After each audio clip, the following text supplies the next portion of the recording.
I was injured in a diving accident when I was in my mid-20s and have been confined to a wheelchair ever since. After my injury, my boyfriend became very protective. Initially, we had carers coming to the house to help with washing and household chores, but David wanted people to know that he could handle everything. He told them we didn't need them anymore and that he would look after me. Over the next few months, I began to feel more and more trapped. He put my medication in high cupboards that I couldn't reach, and if he was at work, I couldn't access my painkillers. He made me meals and left them for me, but had decided I needed to diet as I wasn't so active anymore.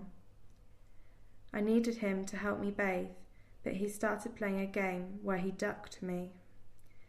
I didn't like it, but he said not to be so silly. He was just playing. I stopped bathing so much. Then he complained that I wasn't making an effort for him.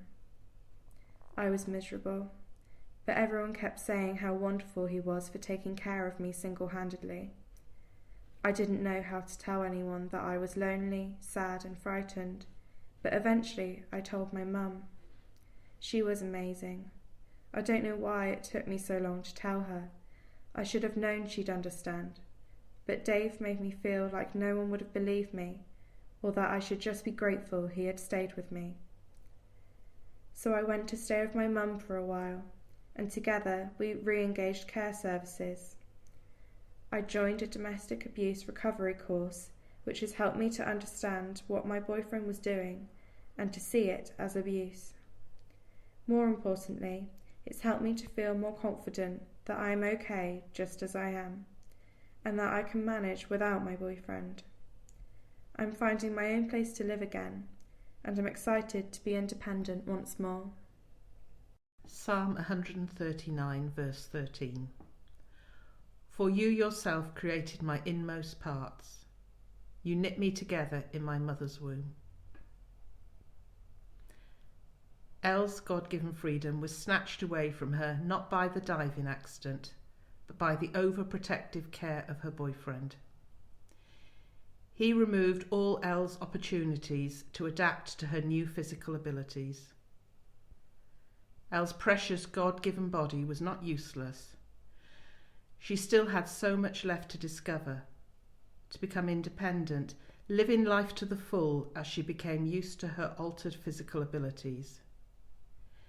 Instead, David had convinced Elle that she should be grateful for his care.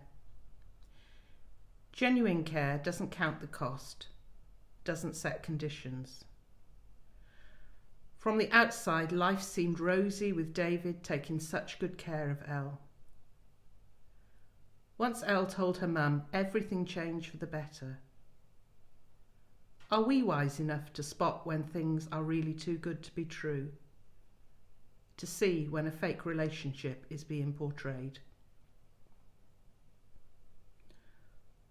All-powerful God, thank you that you created us with the ability to adapt to different physical and emotional situations. Help us make the space for all people to grow into their bodies and mind, so they can live as independently as possible.